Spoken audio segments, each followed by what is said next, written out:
விசேஷம் 14ஆம் அதிகாரம் 18வது வசனம். 14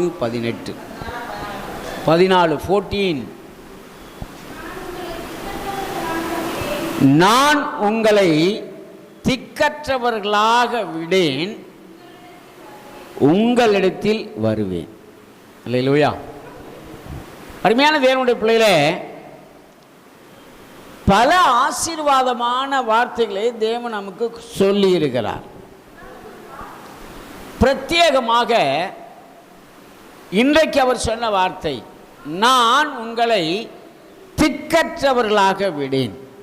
ஏன்னா பல நேரங்களில் நம்முடைய வாழ்க்கையிலே, குடும்பத்திலே, மற்ற காரியங்களிலே நடக்கிற சில சம்பவங்கள், சில நடைமுறைகள், சில செயல்பாடுகள் நம்ம அப்படி யோசிக்க வைக்குது இல்லையா? எத்தனை முறை அப்படி யோசிச்சிருக்கோம் பாருங்க. ஆண்டவர் என்னை கைவிட்டுட்டாரோ, ஆண்டவர் என்னோடு இல்லாமல் போனாரோ, ஆண்டவர் ஏன் இதை எனக்கு அனுமதிக்கிறார், இப்படியெல்லாம் அநேக சிந்தனைகள் நமக்கு வருகிறது. பல நேரங்களிலே இவ்விதமாக யோசித்திருக்கிறோம். இதை விட ஒருபடி மேலே போய், ஏன் தான் இந்த ஆண்டவர் எனக்கு இதெல்லாம் செஞ்சாரோ என்று சொல்லி கேள்விகளையே நாம் கேட்க ஆரம்பிக்கிறோம். ஏன் என்று சொன்னால், தேவனுடைய பிள்ளைகளை நாம் அறிந்து கொள்ள வேண்டும். நாம் நினைத்த சில காரியங்கள், நான் ஒரு யோசனை வச்சிருப்பேன், நான் ஒரு தீர்மானத்தை வைத்திருப்பேன், நான் ஒரு காரியத்தை யோசித்து வைத்திருப்பேன். அந்த காரியம் என்னுடைய வாழ்க்கையிலே நான் எதிர்பார்க்கிற நேரத்திலே நடக்காமல் போகும்போது இந்த விரக்தியான நிலை நமக்கு ஏற்படுகிறது இல்லையா? ஆமாம். அன்பு தேவனுடைய பிள்ளைகளே, நாம் ஆராதிக்கிற தேவன் உண்மை உள்ளவராக இருக்கிறார். அல்லேலூயா. அவர் ஒருபோது நம்மை கைவிடுகிறது இல்லை. அதிலும் இந்த வார்த்தை பர்டிகுலராக, ஒரு குறிப்பாக இங்கே சொல்லப்படுகிறது, நான் உங்களை திக்கற்றவர்களாக விடேன். நம்ம வாக்கு நாம் யோசித்த அந்த காரியங்களை, ஐயோ நான் ஆண்டு விட்டுட்டாரோ, ஏன் இதெல்லாம் நடக்குது, ஏன் இப்படியெல்லாம் நடக்குது என்று சொல்லி நாம் யோசிக்கும் போது அதற்கு தேவன் நமக்கு கொடுக்கிற பதில் இதுதாங்க, நான் உங்களை திக்கற்றவர்களாக விடேன். அல்லேலூயா. திக்கற்றவர்கள் என்று சொன்னால் வழி தெரியாதவங்க. என்ன செய்யணும் எனக்கு தெரியல, என்ன செய்யணும் எனக்கு தெரியல. ஆண்டவருடைய பிள்ளைகளே, இந்த விஷயத்திலே நாம் கொஞ்சம் கவனிக்க வேண்டியது அவசியமாக இருக்கிறது. நான் என்ன செய்ய வேண்டும், அந்த நிலை, அதற்கு 2 விஷயங்கள் இருக்குது. கர்த்தருக்கு ஸ்தோத்திரம். ஒன்று, நாம சில திட்டங்களை ஒழுங்கு செய்து, நாம சில திட்டங்களை தீட்டி அந்த திட்டங்களை செயல்படுத்துவதற்கு முற்படும் போது அது தேவசித்தம் இல்லாமல் போனால் இந்த நிலை வருகிறது. தேவசித்தம் இல்லாமல் நம்ம காரியத்தை செய்ய போனோம்னு சொன்னால் அது தடைபடுகிறது, அது கிடைக்கல. வேதம் சொல்லுகிறது, அவன் செய்வதெல்லாம். அப்படிங்கும்போது ஏன் நம்ம செய்யறது வாய்க்கல, ஏன் நம்ம செய்கிறது தடைபடுகிறது, நான் ஏன் நம்ம செய்கிறதை செய்ய முடியவில்லை என்று சொன்னால் அது தேவசித்தம் இல்லாததாக இருப்பதனாலே அதை நம்மால் செய்ய முடியாமல் போகிறது. ஒன்று. 2வது, அந்த காரியம் இப்பொழுது வேண்டாம். இப்போ ஒருவேளை தேவ சித்தமாக இருக்கலாம், ஆனால் இப்போ அது வேண்டாம், இன்னும் கொஞ்சம் நாள் ஆகட்டும், அல்லது ஒரு நேரத்தை கர்த்தர் அதற்காக குறித்திருக்கிற நேரத்தை அவர் வைத்திருப்பார் என்று சொன்னால் அப்பொழுதும் அந்த காரியங்கள் தடைபடுகிறது. ஆனால் நாம் என்ன நினைக்கிறோம், ஆண்டவனை விட்டு விட்டார், கைவிட்டார் என்று சொல்கிறாரே. தாய் தன் பிள்ளைக்கு இறங்காமல் தன் பாலகனை மறப்பாளோ, அவள் மறந்தாலும் நான் உன்னை மறப்பதில்லை. அல்லேலூயா. நம்ம அப்பா அம்மா நம்மை கைவிட்டாலும் நம்மை கைவிடாதவர் நம்முடைய தேவன். அல்லேலூயா, அல்லேலூயா. ஆனால் ஏன் இதை சொல்லுகிறார், ஏன் இந்த காரியம், அதாவது நான் உன்னை திக்கற்றவர்களாக விடேன், நான் உன்னிடத்திலே வருவேன் என்று சொல்லுவேன். அப்போ ஒன்றுமில்லாமல் நம்மை தேவன் ஒரு காரியத்தை செய்ய சொல்லுவது இல்லை. திக்கற்றவர்களாக, திராணி இல்லாதவராக நம்மை தேவன் விட்டு விடுகிறவர் அல்ல. பிரியமானவர்களே, நீங்க இன்னொரு இடத்துல வாசிங்க. நியாயாதிபதியின் புஸ்தகத்தில் 6ஆம் அதிகாரம் 14ஆம் வசனத்திலிருந்து ஒரு சில வசனம் 16ஆம் வசனம் வரைக்கும் வாசிங்க. 14 to 16. அப்பொழுது கர்த்தர் அவனை நோக்கி பார்த்து, உனக்கு இருக்கிற இந்த பலத்தோடு போ, உனக்கு இருக்கிற இந்த பலத்தோட போ, நீ இஸ்ரவேலை மீதியானரின் கைக்கு நீதியாருடைய கைக்கு நீங்களாக்கி ரட்சிப்பாய், உன்னை அனுப்புகிறவர் நான் அல்லவா என்றார். உன்னை அனுப்புகிறவர் நான் அல்லவா என்றார். 13ஆம் வசனத்தை வாசித்துருங்க.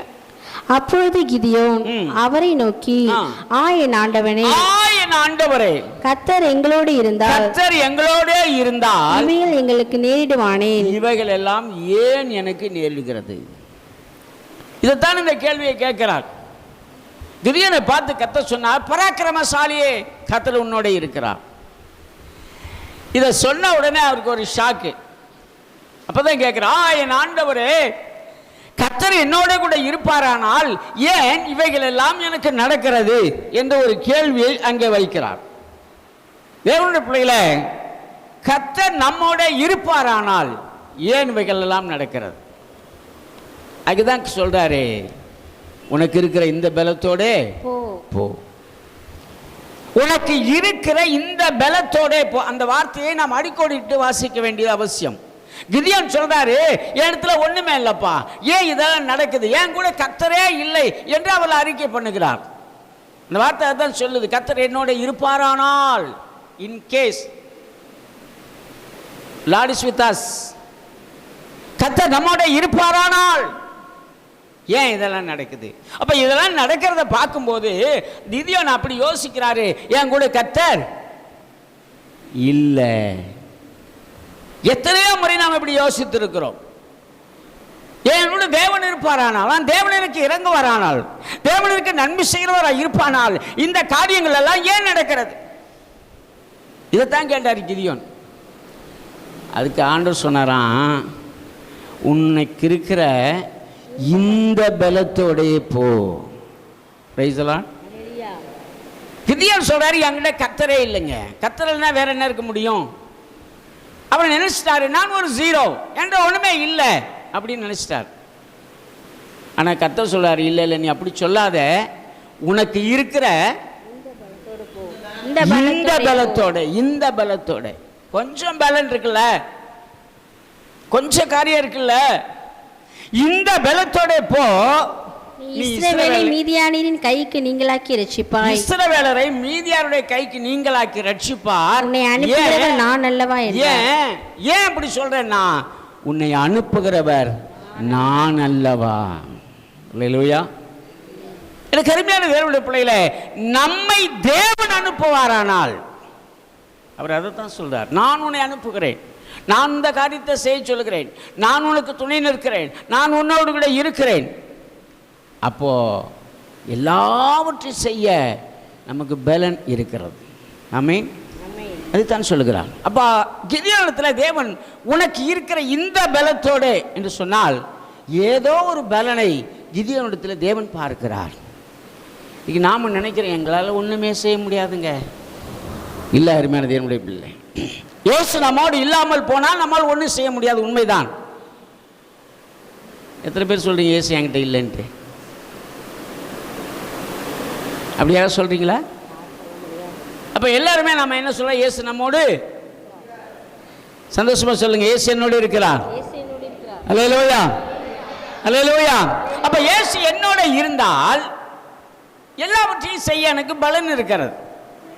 என்னை பலப்படுத்துகிற கிறிஸ்துவினாலே அம்மா எல்லாவற்றையும் செய்ய எனக்கு பலன் இருக்கிறது. அப்படி இருக்கும்போது ஏன் அந்த இந்த காரியத்தை என்னால் செய்ய முடியாது, இது ஏன் நடக்கவில்லை என்று சொல்லி நாம் ஒரு புலம்புகிற நிலை இருக்க வேண்டாம் என்று கர்த்தர் சொல்லுகிறார். அதனால தான் சொல்றார், நான் உங்களை திக்கற்றவர்களாக விடுவது இல்லை.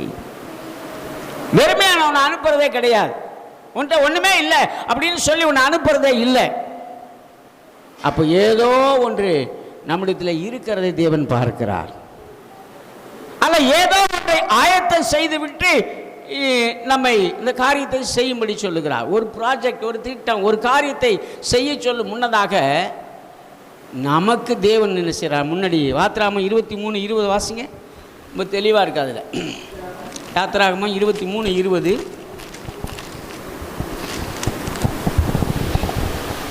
வழியில் உன்னை காக்கிறதற்கும் நான் ஆயத்தம் பண்ணின ஸ்தானத்துக்கு உன்னை கொண்டு போய் சேர்க்கிறதற்கும் இதோ நான் ஒரு தூதனை உனக்கு முன்னே அனுப்புகிறேன்.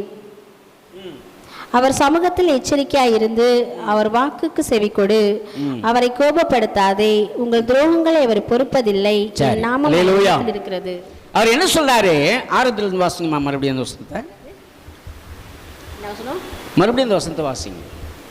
வழியில் உன்னை காக்கிறது, வழியில் உன்னை காக்கும்படி நான் ஆயத்தம் பண்ணின ஸ்தானத்துக்கு உன்னை கொண்டு போய் சேர்க்கும்படி இதோ நான் ஒரு தூதனை உனக்கு முன்னே அனுப்புகிறேன். ஒரு தூதனை உனக்கு முன்பாக அனுப்புகிறேன். அல்லேலூயா.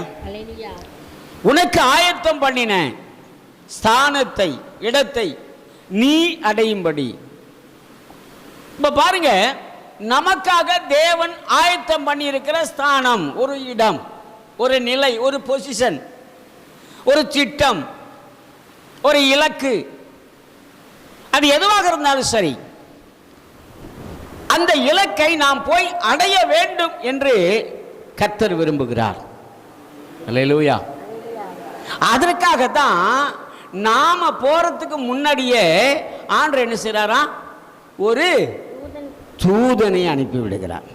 ஆமென் சொல்றீங்களா? அல்லேலூயா. இப்ப சொல்லுங்க, நீங்க ஒரு காரியத்தை ஆரம்பிக்க முன்ன உங்களுக்கு முன்னே தேவன் யாரை அனுப்புகிறாரு? தேவ தூதனை. எதற்காக? நான் உங்களுக்கு ஆயத்தம் பண்ணின ஸ்தலத்திலே அந்த இடத்தை போய் நீங்கள் சேரும்படி, நான் உங்களுக்கு ஆயத்தப்படுத்தியிருக்கிற ஆசீர்வாதத்தை நீங்கள் பெற்றுக்கொள்ளும்படி, நான் உங்களுக்கு ஆயத்தப்படுத்தியிருக்கிற சுகத்தை நீங்கள் பெற்றுக்கொள்ளும்படி, நான் உங்களுக்கு ஆயத்தப்படுத்தியிருக்க ஆசீர்வாதங்களை நீங்கள் சுதந்திரித்துக் கொள்ளும்படி, உங்களுக்காக ஆயத்தப்படுத்தும்படி, அவர் ஏற்கனவே ஆயத்தப்படுத்தி வச்சிருக்காரு, அதை நமக்கு பெற்று தரும்படியாக ஆண்டவர் என்ன செய்யறாராம்? நமக்கு முன்னாக, நாம் புறப்படுவதற்கு முன்னதாகவே ஒரு தூதனை அனுப்பி விடுகிறார். அல்லேலூயா. அப்ப அங்க தூதன் போய் சும்மா இருப்பாரா என்ன? அங்கே போய் வேலை செய்ய, வேலை கிரியைகளை செய்வார். கர்த்தர் நமக்கு சொன்னதை செய்து நமக்காக தேவன் வைத்திருக்கிற அந்த ஆசீர்வாதங்களாகட்டும், நன்மைகளாகட்டும், பெரிய காரியங்கள் ஆகட்டும், எந்த நிலையாகட்டும், அதை நமக்கு பெற்று தருவதற்கு அவர் வேலை செய்ய முன்பாகவே அனுப்பப்படுகிறார். இப்போ நம்ம விளங்கிக்கணும், நான் தேவன் என்னை ஒருபோதும் திக்கற்றவனாக விடவே மாட்டார். அல்லேலூயா. அல்லேலூயா. சில நேரம் சில சூழ்நிலை அப்படி நமக்கு தோணும், எங்க விட்டுட்டாரோ. கர்த்தருடைய பிள்ளைகளே, நாம் விசுவாசத்தில் பலப்படும்படியாக சில சம்பவங்களை தேவன் அனுமதிக்கிறார். ஒரு பழமொழி சொல்லுவாங்க உலகத்தில், நல்லவங்களை கடவுளை சோதிப்பாரு, ஆனால் கைவிட மாட்டார். நம்முடைய தேவன் சோதிக்கிறவர்ல, சோதனை அனுமதிக்கிறவர். சில டெஸ்ட்டை வைப்பார். டெஸ்ட் வச்சா தானே பாஸ் பண்ண முடியும், டெஸ்ட் வச்சா தானே ரிசல்ட் பெற முடியும்.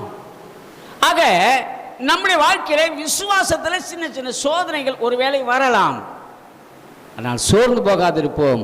கர்த்தர் நமக்கு வைத்திருக்கிற அந்த திட்டத்தை, அந்த இலக்கை நமக்காக பெற்றுத்தரும்படி ஒரு தூதனை நமக்கு முன்பே அனுப்புகிறார். ஆமென்.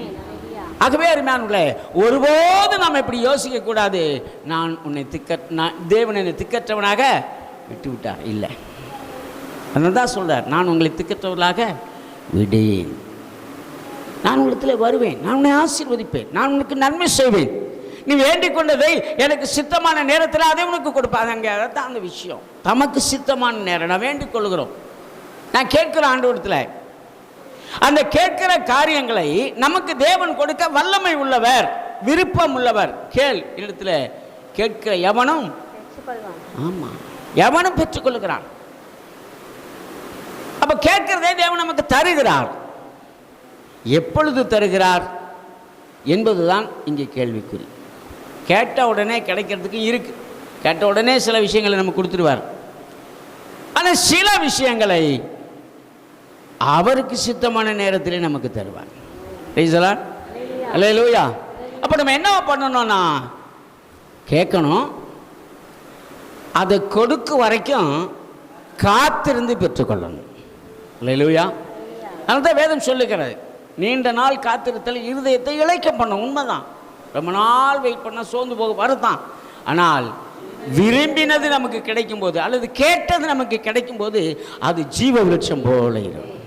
ரைசலா அதனால கிடைக்கிற சந்தோஷம் மிக பெரிதாக இருக்கும். தேவனுடைய பிள்ளைகளே, அப்போ தேவன் நம்மை திக்கற்றவர்களாக விடவே மாட்டார்.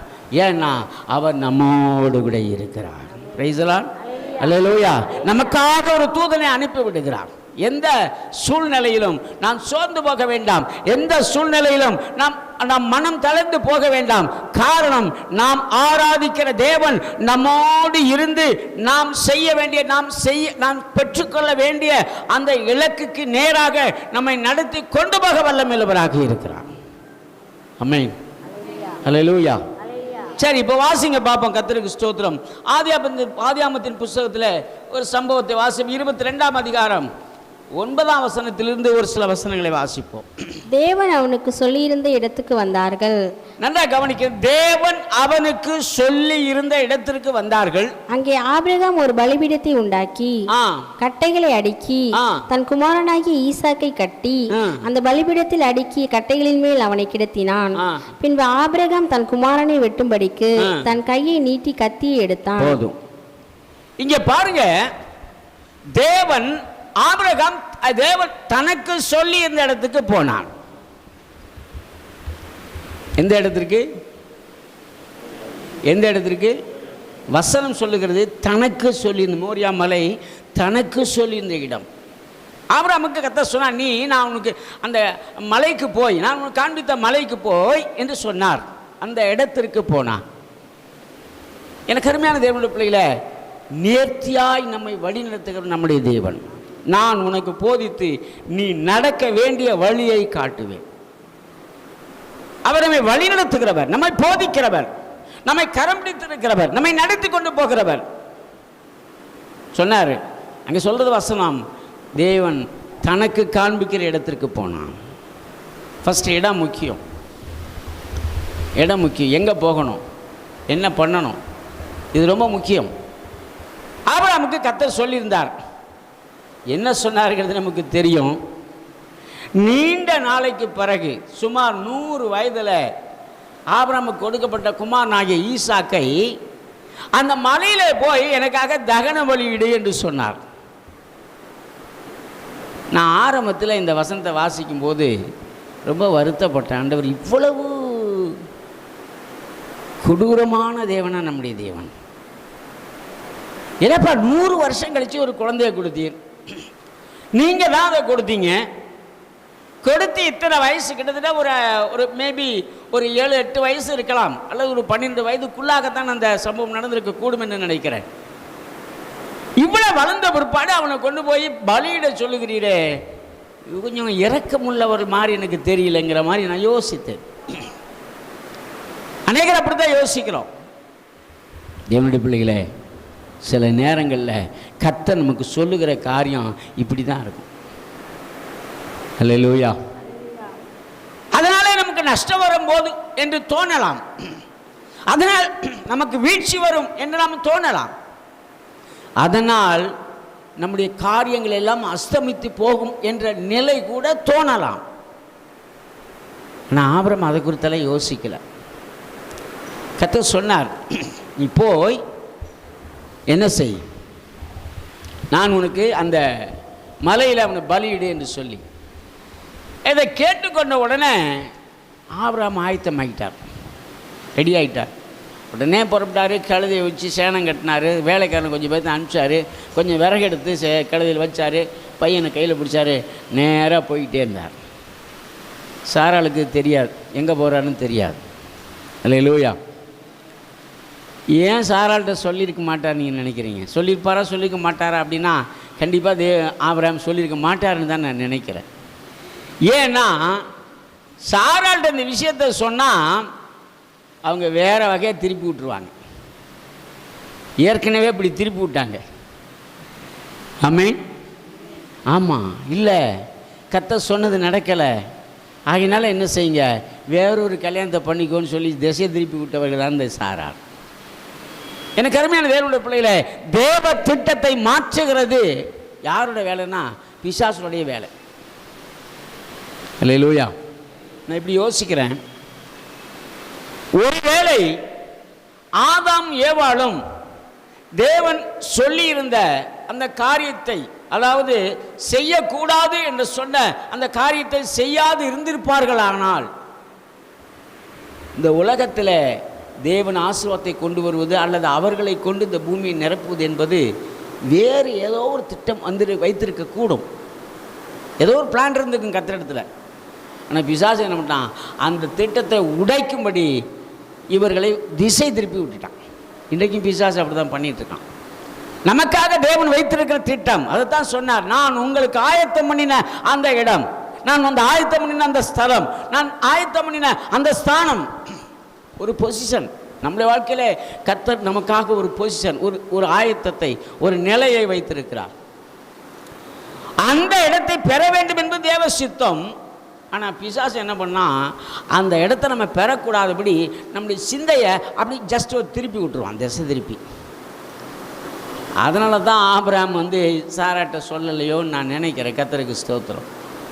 போகிறார், மலையடி வரத்துக்கு போயாச்சு. இப்போ ஒரு குறிப்பிட்ட இடத்துல போனோன்னே வேலைக்காரெல்லாம் பார்த்தியப்பா நீங்கள் இங்கே இருங்க, நானும் என்னுடைய குமாரனும் ஈசாக்கும் போய் தேவனை தொழுது கொண்டு திரும்பி வருவோம் என்று சொன்னான். அல்லேலூயா. எங்கே போகிறாரு இவரு? யாரை பலியிட போகிறாரு? ஈசாக்கை பலியிட போகிறாங்க. 2 பேர் தான் போகிறாங்க. போகும்போது ப்ளூரல், பன்மை, 2 பேரும் போகிறாங்க. சொல்கிறது சரிதான். நாங்கள் போய் ரைட் பலியிட்டுட்டு திரும்பி வருவேன் என்று சொல்லியிருக்கணும் ஆபிரகாம். ஆனால் அவர் அப்படி சொல்லலை, திரும்பி வருவோம் என்று சொன்னார். அல்லேலூயா. இங்கே தான் ஆபிரகாமுடைய விசுவாசம் அங்கீகரிக்கப்படுகிறது. தேவனுடைய பிள்ளைகளே, அவிசுவாசமான வார்த்தைகள் ஒன்றும் உங்கள் வாயிலிருந்து புறப்பட வேண்டாம் என்று பவுல் எச்சரிக்கிறார். ஆபிரகாமுக்கு தெரியும், நான் பலியிட போகிறேன், என் மகனை பலியிட போகிறேன், கர்த்தர் சொல்லியிருக்கிறார், நான் பலியிடுவேன். பலியிட்ட பிற்பாடு அவன் என் கூட வரமாட்டேன்னு ஆபிரகாமுக்கு தெரியும். ஆனாலும் அவர் சொல்றாரு, நான் போயிட்டு திரும்பி வருவோம். எந்த வைராக்கியத்தில், எந்த விசுவாசத்தில் அப்படி சொன்னார்னா, ஏற்கனவே சொல்லியிருக்காரு, நீ வானத்தை அண்ணாந்து பார், நட்சத்திரங்களை என்ன கூடுமானால் உன் சந்ததியும். அது மட்டும் இல்லை, அதுக்கு இடையில, அதுக்கு பிற்பாடு இஸ்மவேல் பாருங்க, இஸ்மவேலுக்கு முன்னாடியே அவர் என்ன பண்ணுறாருனா, வேலைக்காரன் இருக்கிறான் எலியேசர், இவன் தானா எனக்கு வாரிசு, ஏன் எனக்கு வாரிசு இல்லைன்னு சொல்லி ஆண்டவர்கிட்ட ஜெபம் பண்ண போது, இல்லை அவன் உனக்கு வாரிசு இல்லை, உன் வயிற்றில், உன் கர்ப்பத்தில், உன் நிலைக்கு பிறந்தவனே உனக்கு வாரிசாக ஏற்படுவான் என்று சொல்லியிருந்தார்.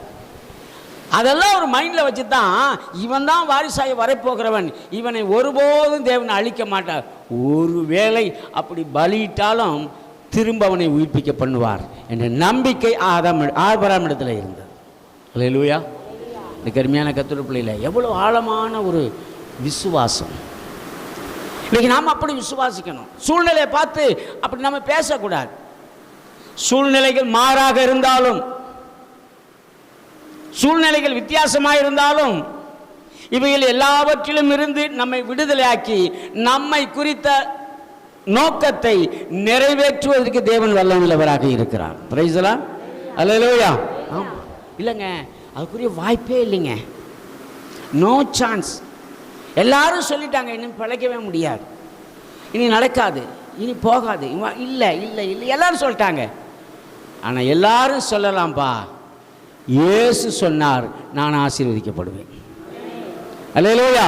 இயேசு சொன்னார், இது உனக்கு செய்வேன். இயேசு சொன்னார், அந்த இடத்திற்கு உன்னை கொண்டு போவேன். யார் சொல்றது நம்ம கேட்குறோம்? அல்லேலூயா. ஆமாம். அப்போஸ்தலர் 24ஆம் அதிகாரத்தை நீங்கள் 27ஆம் அதிகாரத்தை நீங்கள் வீட்டில் போய் வாசித்தீங்கன்னு சொன்னால் அங்கே ஒரு சம்பவம் இருக்கிறது. பவுலுடைய வாழ்க்கையில் கப்பல் யாத்திரை நடந்த ஒரு சம்பவம். எல்லாரும் சொல்லிட்டாங்க, கப்பல் மாலுமி சொல்லிட்டான், சூழ்நிலை வித்தியாசமாக இருக்குது, புயல் காற்று பாரு, நான் தென்றல் வீசினது திடீர்னு புயலாக மாறிச்சு, கடுங்காற்றுன்னு போட்டிருக்கு. சடுதியிலே ஒரு கடுங்காற்று எழும்பி கப்பல் மேலே மோதிச்சு, கடல் கொந்தளிச்சுது, கப்பல் அப்படியே அடிஞ்சு உடைய ஆரம்பிக்குது. எல்லாரும் பயந்துட்டாங்க. ஆஹா, இனி தப்பி பிழைப்போம் நம்பிக்கை எல்லாருக்கும் அற்று போயிட்டு என்று எழுதியிருக்கு. ஆனால் அதே அதிகாரத்தில் 41வது வசனத்தை வாசிங்கன்னா, எல்லாரும் ஜீவன் தப்பி கரை சேர்ந்தார்கள். எப்படியா அப்படின்னா, அங்கே பவுல் சொல்றாரு, நான் ஆராதிக்கிற தேவன் என்னிடத்தில் சொல்லியிருக்கிறார், நீ ரோமர்களுக்கு ராயனுக்கு முன்பாக நிற்க வேண்டும் என்று தேவன் எனக்கு சொல்லியிருக்கிறார். ஆண்டு சொல்லியிருக்காராம், நீ ரோமாபுரிக்கு போய் ராயனுக்கு முன்னாடி நீ என்ன செய்யணும், நிற்கணும் அப்படின்னு கர்த்தர் எனக்கு சொல்லியிருக்காரு. அதனால இந்த விபத்தால், இந்த இன்சிடெண்டால் ஒருவேளை கப்பல் சேதம் வேணா ஏற்படலாம், பிராணஸ்டிய சேதம் ஒருவருக்குமே ஏற்படாது என்று திட்டமாக சொன்னார். என்னுடைய பிள்ளையில அப்போ ஒரு சூழ்நிலையை பார்க்கல, இயற்கையை பார்க்கல, கொந்தளிக்கிற கடலை பார்க்கல, காற்றை பார்க்கல, எதையுமே அவர் பார்க்கல. அவர் பார்த்ததெல்லாம் என் தேவனுடைய வார்த்தை. அல்லேலூயா. இன்றைக்கு அருமையான தேவனுடைய பிள்ளை, நம்முடைய வாழ்க்கையிலே நாம் பார்க்க வேண்டிய ஒன்று, நாம் நம்ப வேண்டிய ஒன்று, நாம் எதிர்பார்க்க வேண்டிய ஒன்று, நாம் அறிக்கை செய்ய வேண்டிய ஒன்று, நாம் ஆராதிக்கிற தேவன் நமக்கு சொல்லி இருக்கிற அந்த வார்த்தை. அதான் சொன்னாருங்க, நான் உனக்கு வைத்திருக்கிற ஆயத்தம் பண்ணி இருக்கிற அந்த ஸ்தலத்திற்கு போகும்படி உனக்கு முன்பாக தூதனை அனுப்பி வைக்கிறான். அல்லேலூயா. நாம் போகிறதுக்கு முன்னாடியே இப்போ பாருங்க, ஆபிரகாம் போயிட்டார், அங்கே போய் பலிபீடத்தை சரி செஞ்சார், கட்டையெல்லாம் அடுக்கினார், பையனை குத்தூக்கி என்ன செய்தார், மேலே கையை கட்டி கிடத்திட்டார், கத்தி எடுத்து அவனை வெட்டுவதற்காக கையை வாங்கினார். வாசிங்க. பின்பு ஆபிரகாம் தன் குமாரனை வெட்டும்படிக்கு தன் கையை நீட்டி கத்தி எடுத்தான். அப்பொழுது கர்த்தருடைய தூதனானவர் வானத்திலிருந்து ஆபிரகாமே ஆபிரகாமே என்று கூப்பிட்டார். ஆபிரகாமே ஆபிரகாமே என்று கூப்பிட்டார். அவன் இதோ அடியேன் என்றான். அப்பொழுது அவர், பிள்ளையாண்டான் மேல் உன் கையை போடாதே, அவனுக்கு ஒன்றும் செய்யாதே, நீ அவனை புத்திரன் உன் ஏகசுதன் என்று பாராமல் எனக்காக ஒப்பு கொடுத்தபடியினால் நீ தேவனுக்கு பயப்படுகிறவன் என்பதை இப்பொழுது அறிந்திருக்கிறேன், இப்பொழுது நான் அறிந்திருக்கிறேன் என்றார். அல்லேலூயா, அல்லேலூயா, அல்லேலூயா. அப்ப பாருங்க, தேவனுக்கு பயப்படுகிறவனா இருக்க வேண்டும் என்று ஆண்டவர் விரும்புகிறார். ஆபிரகாம் கர்த்தருக்கு பயப்படுகிறவனா இருக்க வேண்டும் என்று தேவன் விரும்புகிறார். இவன்ட்ட இந்த தேவ பயம் இருக்கா, நான் சொல்றதெல்லாம் செய்யறானா என்பதை ஆண்டவர் அறிந்து கொள்ளும்படியாக ஒரு சின்ன டெஸ்ட் தாங்க இந்த ஆபிரகாமுக்கு வச்சார். இப்போ டெஸ்ட்ல ஆபிரகாம் நினைச்சிட்டாரு, பாஸ் பண்ணிட்டார். அல்லேலூயா. எத்தனை பேர் நமக்கு தேவன் வைத்திருக்கிற டெஸ்ட்ல பாஸ் பண்ணியிருக்கிறோம்? அல்லேலூயா. நாம் நினைக்கிறோம், அதை விட்டு நான் பாஸ் ஆகிட்டேன் பாஸ்டர். இல்லைங்க, கர்த்தர் நம்மோடு கூட இருக்கிறார். ஆமென். உடனே பிள்ளையாண்டானுக்கு ஒன்று செய்யாதே என்று சொன்னார். அடுத்த வசனம் வாசிமா. ஆபிரகாம் தன் கண்களை ஏறெடுத்து பார்க்கும்போது இதோ பிள்ளையை புதரிலே ஒரு கொம்புகளை சிக்கிக்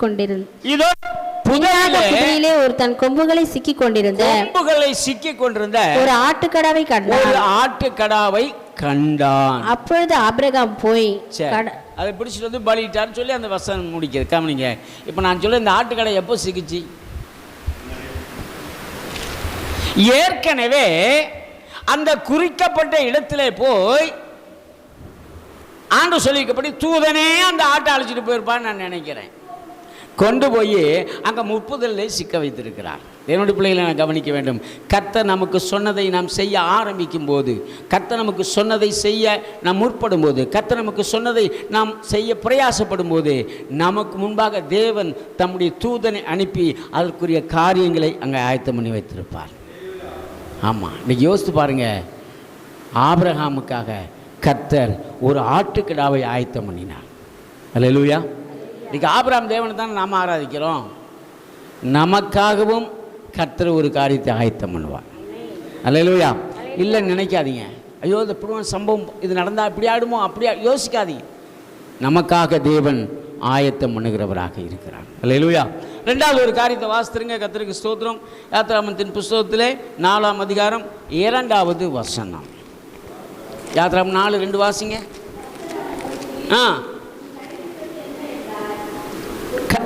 உன் கையில் இருக்கிறது என்ன என்றார். ம் ஆ ஆ ஆ ஆ உன் கையை நீட்டி அதன் வாளை பிடி என்றார். பிடித்த போது அது மறுபடியும் பாம்பாகி போச்சு, கோலாயிடுச்சு. அல்லேலூயா. நன்றாய் கவனிக்க வேண்டும். இதுக்கு முன்னாடி கர்த்தர் அவனை சீனாய் மலையில் சந்திக்கிறார். நீ போ, நான் உன்னை பார்வோனிடத்தில் அனுப்புகிறேன், நீ போய் என் ஜனத்தை என்ன செய்யணும், மீட்டு கொண்டு வர வேண்டும். அது நமக்கு வாசித்த வேத பகுதி தான். நான் சுருக்கமாக சொல்லிட்டு போகிறேன். அப்போது மோசே சொன்னார், என்னால் முடியாத ஆண்டவரே, நான் பார்வோனத்தில் போக முடியாது. நான் பார்வோனத்தில் போகிற அளவுக்கு நான் ஒன்றும் பெரிய ஆள் இல்லை. என் குடும்பம் ரொம்ப சின்ன குடும்பம், நான் ஒரு பெரிய ஆள் கிடையாதுங்க, நான் ஒரு சாதாரண மனுஷன். என்ன போய் எங்கேயுக்கு அனுப்புறீரு? அதெல்லாம் இல்லை, நீங்கள் அனுப்ப சித்தமாக இருக்கிற வேறு யாராவது அனுப்பும். இல்லை கர்த்தர் சொன்ன, இல்லை நீ தான் போகணும். ஐயா, நான் பேச தெரியாதவன்ப்பா, நான் திக்கு வாயினும் மந்த நாவும் உள்ளவன், என்னால் பேச தெரியாது.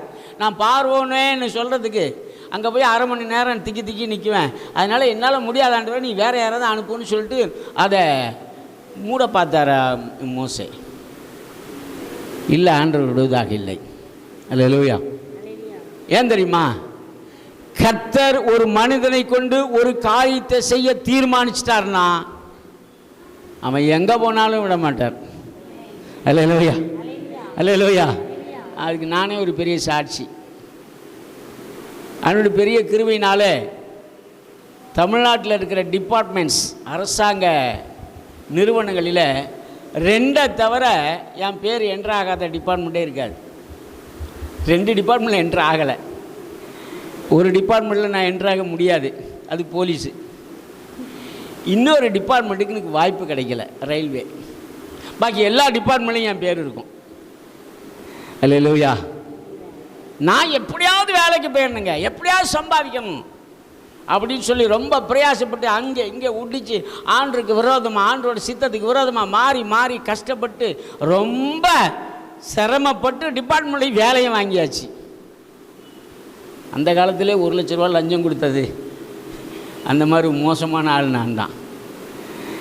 வேலைக்கு போனால் கர்த்தர் வேலை செய்ய விடலை. Praise the Lord. அல்லேலூயா. தேவன் என்னை கொண்டு ஒரு காரியத்தை செய்ய நிர்ணயித்து விட்டால் அதிலிருந்து என்னால் ஒருவரும் தப்பி போக முடியாது. உங்களை கொண்டு கர்த்தர் ஒரு காரியத்தை செய்ய தீர்மானித்து விட்டால் அதிலிருந்து ஒருபோதும் நீங்கள் தப்பி போக முடியாது. ஏன்னா அவர் செய்ய நினைக்கிறது தடைபடாது. அல்லேலூயா. அதை தடை செய்ய ஒருவனாலும் முடியாது. அவர் திறந்துட்டா ஒரு தாளும் பூட்ட முடியாது, அவர் பூட்டிட்டா ஒருத்தனாலும் திறக்க முடியாது. அருமையான தேவனுடைய பிள்ளைகளே, ஆக அந்த மோசையை கொண்டுதான் இந்த வேலையை செய்ய கர்த்தர் தீர்மானித்தார். மோசை என்னதான் சாக்கு போக்கு சொன்னாலும் விட்ட பாடு இல்லை. மோசையோட பயம் என்னன்னு கேட்டால் 2. ஒன்று, பார்வோன் ரொம்ப கொடுமையான மனுஷன், அதை நேரடியாக பார்த்தவர். அவனுடைய ஏன்னா எகிப்தில் வளர்ந்தவர், சின்ன பிள்ளையிலேருந்து எகிப்து அரண்மனையில் வளர்ந்ததுனால அவன் செய்கிற காரியத்தில் நேரடியாக பார்த்து எவ்வளோ கொடூரமான ஆளுங்க அந்த ஆள். 2வது, எகிப்துலேருந்து ஓடி வரும்போது ஒரு கொலை பண்ணிட்டு ஓடி வந்துட்டார் மோசே. ஒரு எகிப்தியனை கொன்று போட்டுட்டு ஓடியான்ட்டார். எங்கே போனால் நான் மாட்டிக்கோணுங்கிற பயத்தில் தான் மோசே இவ்வளோ பண்ணார். கர்த்தருடைய பிள்ளையே, தேவன் அவரை கொண்டு தான் செய்ய வேண்டும் சொன்னார். இந்த பயந்துக்கிட்டு தான் என்கிட்ட ஒன்றுமே இல்லை அப்படி சொன்னார். அப்போ தான் கேட்குறாரு, உன் கையில் இருக்கிறது இந்த கோல். அப்போ கர்த்தர் கொடுக்கல அவன்கிட்ட, மோசேட்ட. இந்தாப்பா அந்த கோல் வச்சுக்கோ அப்படி கொடுக்கல. ஏற்கனவே மோசேத்திலே இந்த கோல் கொடுக்கப்பட்டிருந்தது. யார் கொடுத்தா நமக்கு தெரியாது, ஒருவேளை அவனே எடுத்திருக்கலாம். எனக்கு அருமையான தேவனுடைய பிள்ளைகளே, உங்களுக்காக உங்களை கொண்டு கர்த்தர் செய்ய வேண்டிய காரியங்களை செய்ய, உங்களுக்காக கர்த்தர் செய்ய வேண்டிய காரியங்களை செய்ய ஏதோ ஒரு உபகரணத்தை கர்த்தர் உங்களுக்கு கொடுத்து வைத்திருக்கிறார். ஏற்கனவே இருக்காது, இப்போ நம்ம ஆண்டவரை கேட்க வேண்டியதில்லை, ஏற்கனவே இருக்கிற, ஆல்ரெடி இட் இஸ் கிவன், ஏற்கனவே கொடுக்கப்பட்ட ஆயிடுச்சு, உங்கள் கையில் தான் இருக்குது. அது என்னன்னு நம்ம தான் என்ன செய்யணும், கண்டுபிடி. மோசைக்கு தெரியல, இந்த கோலை வச்சு என்ன, வெறும் குச்சை வச்சு என்ன பண்ண முடியும் அப்படின்னு மோசை யோசித்தார். அதை குறித்து யோசிக்கவே இல்லை மோசே. அப்போ கர்த்தர் கேட்டார், உன் கையில் இருக்கிறது கோல் என்றான். ஆ.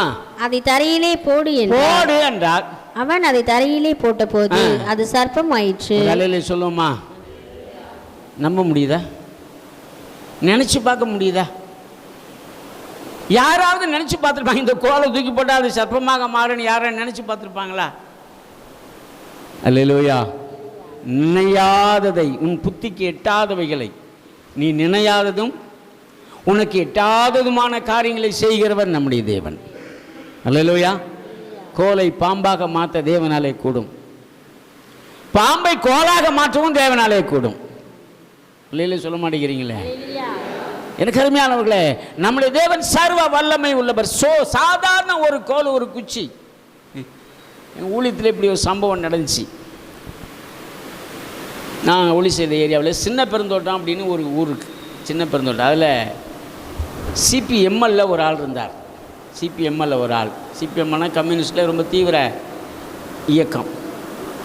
அவர் ஊழியக்காரங்களெல்லாம் விரட்டி அடித்தவரான். அதுக்கு முன்னாடி திடீர்னு அந்த ஆள் நிற்கும் போது அவர் அந்த ரோட்டுக்கு அந்த பக்கம் நிற்கிறாரு, நாங்கள் இந்த பக்கம் நின்று நானும் சவுனும் பேசி கொண்டிருக்கும் போது அவரை குறித்து, அவருடைய குடும்பத்தை குறித்து கர்த்தர் எனக்கு ஒரு வெளிப்பாட்டை கொடுத்தார். அப்போ நான் கூப்பிட்டு, ஐயா இந்த மாதிரி உன் குடும்பத்தில் இருக்குதுன்னு சொன்னபோது, இதெல்லாம் யார் உனக்கு சொல்லி கொடுத்தா? பக்கத்தில் போய் சொல்லி நான் சொன்னேன், கர்த்தர் சொன்னானே. சும்மாரியா எத்தனை பேர் இப்படி கிளம்பியிருக்கிறீங்க ஏமாத்துறதுக்கு, ஊரை ஏமாத்து அப்படின்னு அந்த சண்டைக்கே வந்துட்டார். அப்படி சண்டை போட்டு இருக்கும்போதே கர்த்தர் இன்னொரு காரியத்தை சொன்னார். உன் சகோதரிக்கு இப்படி ஒரு பிரச்சனை இருக்குது என்று சொல்லி சொன்னார். ஆமாப்பா, உன் சகோதரிக்கு இப்படி ஒரு பிரச்சனை இருக்குல்ல அப்படின்னு கேட்டப்போ ஆள் விழுந்துட்டார். உண்மைதான் பாஸ்டர் இருக்குது, வாங்க ஆண்டுகிட்ட வாங்க, ஆண்டு சுகமாக்குவார்னு சொன்னேன். குடும்பமாக சபைக்கு வந்தாங்க, ஜெபம் பண்ணோம். கர்த்தர் உனக்கு விடுதலை கொடுத்தார். அல்லேலூயா. ஜெபம் பண்ணி வீட்டுக்கு அனுப்பும்போது அவளுக்காக நான் தலையில் கை வைத்து ஜெபித்த போது கர்த்தர் எனக்கு ஒரு வெளிப்பாட்டை கொடுத்தார். என்ன வெளிப்பாடுனா, அவங்க வீட்டுக்கு நான் பார்த்ததில்லை, வீட்டுக்கு போனதில்லை. அவங்க வீட்டில் இந்த பக்கத்தில் வீட்டோட ரைட் சைடில் ஒரு ரூம் அறை இருக்கிறது. அது ஓட்டு வீடு, பழைய ஓட்டு வீடு, சுற்றுக்கட்டு ஓட்டு வீடு, பழைய ஓட்டு வீடு. அந்த அறையில் ஒரு சுவற்றில் ஒரு வேலிக்கருவை, அந்த காட்டுக்கருவை நீங்கள் சொல்லுவாங்க, வேலிக்கருவுன்னு சொல்லுவாங்க, அந்த குச்சி ஒன்று சாத்தி இருக்கிறத எனக்கு காண்பித்தார். வெறும் குச்சி. என்னது அப்படி, சரி ஏதோ ஒரு கர்த்தர் காட்டுறாரு அப்படின்னு சொல்லிட்டு நான் சொல்லிட்டேன், அம்மா இந்த மாதிரி உங்கள் ரூமில் வந்து பகுதி இருக்க ரூமில் இந்த மாதிரி ஒரு குச்சி சாத்தியிருக்கோம், அந்த குச்சி நீங்கள் ஒன்றுமே பண்ணாதீங்க, அது அப்படியே இருக்கட்டும், நான் வந்து அதை நான் எடுத்து தூர போடுறேன், ஏனோ கர்த்தர் அதை வெளிப்படுத்துகிறான்னு சொல்லி அனுப்பி விட்டுட்டேன். அவங்க வீட்டுக்கு போனாங்க. அவங்க வீட்டுக்கு ஏற்கனவே கம்யூனிஸ்ட்காரங்கன்னா அவங்க வீட்டு பக்கத்து வீட்டில் இருக்கிறம்மா நான் மகளிர் அணி தலைவி. இதை போய் சொன்ன உடனே, அடையாயா பைத்தியக்காரனாக இருக்கிற நீ, சிபிஎம் இருந்துட்டு இப்படி கேட்டியா அப்படின்னு சொல்லி ஒரு உள்ளே போய் அந்த குச்சியை எடுத்துக்கிட்டு ரூமை விட்டு வெளியில் வந்தாங்க. அவ்வளோதான், மயக்கம் போட்டு கீழே வந்துட்டாங்க. வாயில் நுரத்தள்ளி போச்சு. தூக்குட ஆஸ்பத்திரிக்கு போய் அங்கே போய் குளுக்கோஸ் போட்டு ரொம்ப சிக்கலாச்சு. எனக்கு அங்கேருந்து சைக்கிள் எடுத்துகிட்டு ஓடியாராங்க, ஐயா அந்த மாதிரி பிரச்சனை ஆகி போச்சுன்னு. உடனே அந்த குச்சி நீங்கள் ஏதாவது பண்ணுங்கள், நான் வீட்டில் இருக்க எனக்கு ரொம்ப பயமாக இருக்குது. நான் போய் கர்த்தருடைய கிருபையினால் அதை எடுத்து தூர கொண்டு போய் போத்தி ஜெபம் பண்ணி சாபித்து தூர தூக்கி போட்டேன். வேறு ஒன்றும் இல்லை, சாபித்து தூர போட்டாச்சு, முடிஞ்சு போச்சு. எனக்கு அன்பானவர்களே, ஒரு குச்சியில் இது மாதிரி நடக்குமா? அந்த பகுதியிலே ஒரு பெரிய ஆச்சரியம். எப்படியாம ஆஸ்தம்பி வீட்டில் எப்படி, ஆஸ்தம்பி வீட்டில் எப்படி, ஆசத்தம்பிக்கே எப்படியாம ஆச்சரியம். ஏன்னா சிபிஎம்எல் அந்த எல்லா ஊழியக்காரனையும் விரட்டி விட்டவர். இன்றைக்கி அவனுடைய கிருபையில் மிகப்பெரிய சாட்சியாக அங்கே இருக்கிறார். தேவனுடைய பிள்ளைகளை நான் ஏன் அதை சொல்கிறேன்னா, அவருக்கு சாதாரணமான ஒரு சின்ன காரியத்தை கொண்டு பெரிய காரியத்தை செய்ய முடியும். Praise the Lord. அல்லேலூயா. இங்கே மோசையை கொண்டு பெரிய காரியம், கோல் சரியா, அந்த சாதாரண குச்சி தானே அது, சரி பாம்பாயிடுச்சு. அப்புறம் மறுபடியும் போட்டோன்னே பாம்பாக மாறிச்சு, மறுபடியும் வாழை பிடிச்சார், குச்சியாக மாறிடுச்சு. இதை வச்சு என்னையா செய்ய முடியும்னா, கர்த்தருக்கு ஸ்தோத்திரம்.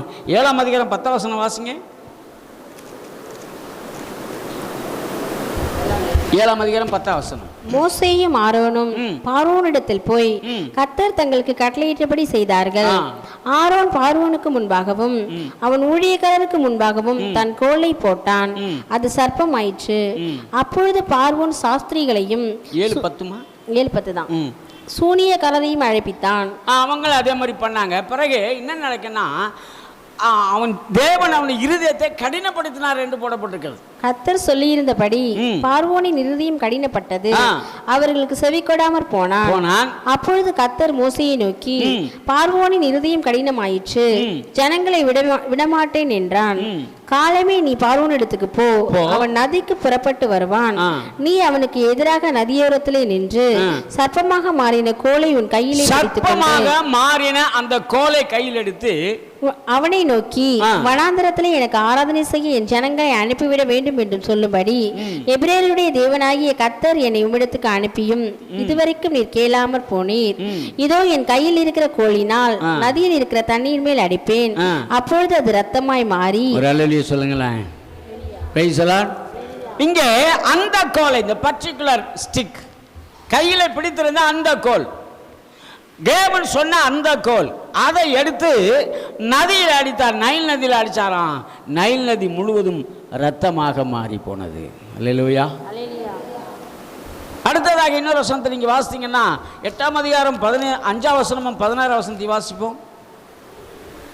மேலும் கர்த்தர் மோசேயினிடத்தில் நீ ஆரோனை நோக்கி, நீ உன் கையில் இருக்கிற கோலை நதிகளின் மேலும் வாய்க்கால்கள் மேலும் குளங்கள் மேலும் நீட்டி எகிப்து தேசத்தின் தவளைகளை வரும்படி செய் என்று சொன்னார். கோலின் நீட்டி தவளைகளை வரபடி என்று சொன்னார். அடுத்து 9ஆம் வசனம் 9ஆம் அதிகாரம் 23ஆம் வசனம் வாசிங்க.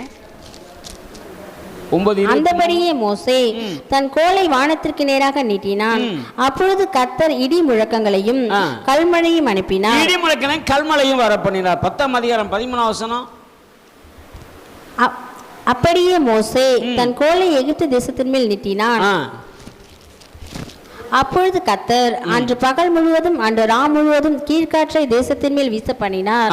விடியற் காலத்திலே கீழ்காற்று வெட்டி கிளிகளை கொண்டு வந்தது. வெட்டி கிளிகள் எகிப்து தேசம் எங்கும் பரப்பி கொண்டு வந்தது. அடுத்தது 14ஆம் அதிகாரம் 16ஆவது வசனம். 14-16. நீ உன் கோலை ஓங்கி உன் கையை சமுத்திரத்தின் மேல் நீட்டி சமுத்திரத்தை பிளந்துவிடு. அப்பொழுது இஸ்ரவேல் புத்திரர் சமுத்திரத்தின் நடுவாக வெட்டாந்திரையிலே நடந்து போவார்கள். சமுத்திரத்தின் நடுவே வெட்டாந்திரை. இப்படி அந்த கோலை கையிலே கொண்டு கொண்டு கொண்டு தேவன் மோசேக்கு கொடுக்கப்பட்ட மிகப்பெரிய திட்டத்தை நிறைவேற்றுகிறதை நாம் இங்கே பார்க்கிறோம். இப்போ திட்டம் பாருங்க, சாதாரண திட்டம் அல்ல. புருஷர்கள் மட்டும் 6 லட்சம் பேர். அவ்வளோ பெரிய திட்டம் அது. அவ்வளோ பெரிய திட்டத்தை நிறைவேற்றுவதற்கு கர்த்தர் மோசேயின் கரத்தில் இருந்த கோலை பயன்படுத்தினார். எனக்கு அன்பான கர்த்தர் பிள்ளைகளே, உங்களுடைய வாழ்க்கையிலே கர்த்தர் வைத்திருக்கிற திட்டம் சின்னதா பெருசா? உங்கள் வாழ்க்கையிலே தேவன் வைத்திருக்கிற திட்டம் சின்னதா பெருசா? சின்னதுன்னு சொல்கிறவங்க இருக்கீங்களா? பெருசுன்னு சொல்கிறவங்க இருக்கிறீங்களா? அல்லேலூயா. ஒருத்தர் தான் இருக்கேங்கிறாரு. சின்னதும் இல்லைங்க பெருசும் இல்லைங்க அப்படின்னு சொல்கிறவங்க யாராவது இருக்கீங்களா? தேவனுடைய பிள்ளைகளை நல்லா கவனிக்க வேண்டும். நாம் ஒவ்வொருவரை குறித்தும் தேவனுக்கு ஒரு பெரிய திட்டம் இருக்கிறது. அல்லேலூயா. அதை செய்வதற்கு கர்த்தர் நம்ம கொடுத்துருக்கிற சின்ன பீஸ், ஒரு சின்ன எவிடன்ஸ், ஒரு சின்ன உபயம், ஒரு சின்ன அதிகாரம், ஒரு சின்ன பொருள், ஒன்றுமே இல்லை அப்படின்னு நம்ம நினைக்க வேண்டாம். கர்த்தர் ஏற்கனவே அதை நமக்கு கொடுத்திருக்கிறார். ஆமென். எப்படி மோசேயின் கரத்திலே ஒரு கோல் ஏற்கனவே கொடுக்கப்பட்டிருந்ததோ அதை போல அந்த திட்டங்களை நிறைவேற்றுவதற்குரிய உபகரணத்தை ஏற்கனவே கர்த்தர் நமக்கு கொடுத்து வைத்திருக்கிறார்.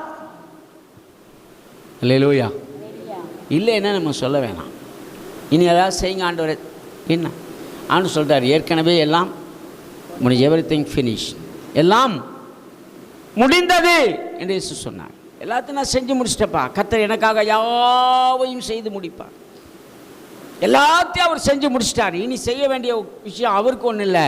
இனி செய்ய வேண்டியதெல்லாம் நமக்கு தான், நாம தான் செய்ய வேண்டியது. ஆமென். அல்லேலூயா. ஆகவே அருமையான தேவனுடைய பிள்ளைகளே, இன்றைக்கி ஒரு விஷயத்தை நாம் தெளிவாக அறிந்து கொள்ள வேண்டும். என்னை குறித்து தேவனுக்கு ஒரு பெரிய திட்டம் இருக்கிறது. அல்லேலூயா.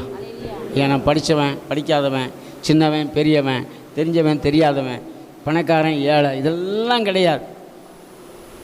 நான் எப்படிப்பட்டவனாக இருந்தாலும் என்னை கொண்டு பெரிய காரியங்களை செய்ய கர்த்தர் போதுமானவர். ஒரு அல்லையிலே கூட சொல்ல மாட்டீங்கன்னு தெரியுமா? ஐயா, சாதாரணமான ஒரு குச்சியை கொண்டு இவ்வளோ பெரிய காரியத்தை செய்ய தேவனாலே கூடும் என்று சொன்னால், உங்களிடத்தில் இருக்கிற சின்ன பொருளை கொண்டு பெரிய காரியங்களை செய்வது அவருக்கு லேசான காரியம். அல்லேலூயா. இன்னைக்கு ஆண்டு சமூகத்தில் ஒப்பு கொடுப்பேன். நிறைய பாயிண்ட்ஸ் எடுத்து வச்சிருக்கிறேன்.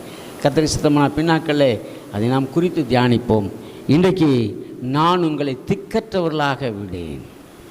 நான் உங்களை திக்கற்றவர்களாக விடேன். ஒன்றுமில்லாமல் நான் உன்னை அனுப்ப போகிறதில்லை.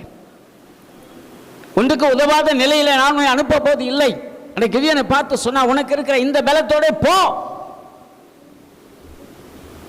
நீ இஸ்ரவேல் மக்களை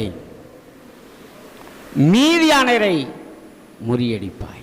ஒரு சாதாரண மனுஷன் அவ்வளவு பெரிய கூட்டத்தை நீ முறியடிப்பாய் என்று அனுப்புகிறார். இந்த காலை வேளையில் ஆண்டவருடைய சமூகத்தில் ஒப்பு கொடுப்போமா? உங்களை கொண்டு என்னை கொண்டும் கர்த்தர் செய்ய போகிற அந்த மகத்தான காரியங்களுக்காக தேவன் எனக்கு வைத்திருக்கிற அந்த ஸ்தலத்தை, அந்த ஸ்தானத்தை நான் பெற்றுக்கொள்ள வேண்டும் என்று கர்த்தர் விரும்புகிறார். அதற்காக ஏற்கனவே தம்முடைய தூதனை கர்த்தர் அனுப்பி வைத்திருக்கிறார். தம்முடைய காரியங்களை கர்த்தர் அனுப்பி வைத்திருக்கிறார்.